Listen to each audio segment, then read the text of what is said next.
Welcome guys, this is Felix Arts and this is a talk through on how to paint a full shack on your sketchbook or your Autodesk sketchbook.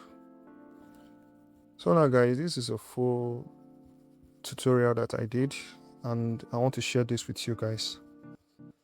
So for the first time, this is going to be a full tutorial I did showing you guys the tool I used.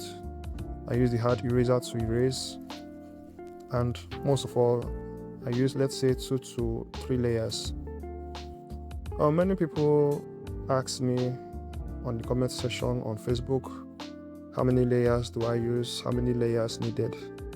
It depends. Yes, it depends on the layers. There are most times that you will come across difficult arts to do and you need to use more layers.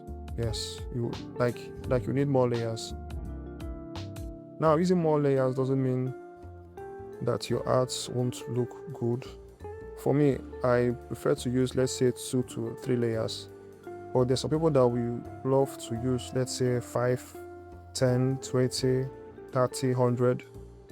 But it depends on the type of work you do. Okay.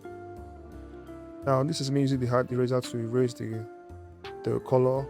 Digital arts is a very, let's say, it's a complex art for some people.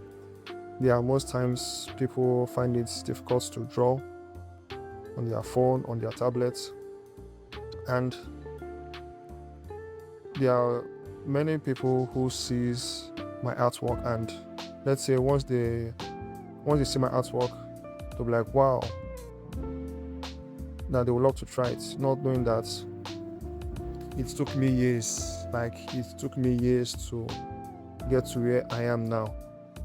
So my advice for anyone who wants to become an artist, whether traditional or digital form, my advice to that person watching this video is for you to practice more.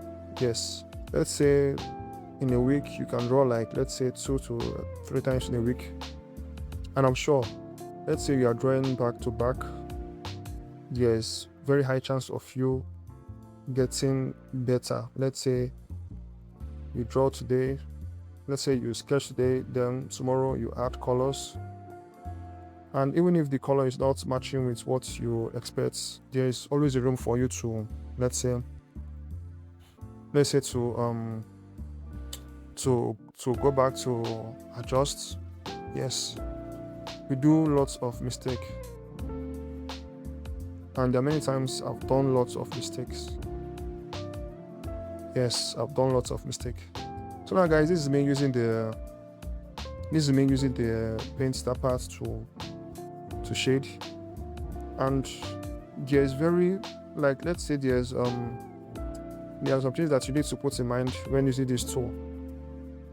It's like, let's say when you want to apply the shading on your drawing, like, you need to set the opacity low.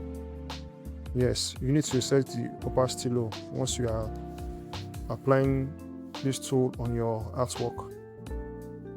Now you can see that I'm just shading repeatedly. That is what I'm doing here. I'm just shading repeatedly using that same tool. And once you're using that tool, it gives these types of, let's say, it gives this paint look that I like. That's why I've been using this painter pad. In the next, let's say, in my coming videos, I will use different types of tools, let's say different type of brush, to know if I can get this type of texture. So, like, I love the texture that this painter part gives. It makes me want to paint more often. Yes, and I'm glad that I found, let's say, I just found a little trick on how to use this painter pad, and I've been using it for, let's say, close to 6 months now. Yes, close to 6 months. So my plan here was to, let's say, add more colors on the body, but I stick with the same color. just painting what I'm seeing on the reference. Please guys, once you are shading or you are adding any color on your artwork, please look at the reference carefully.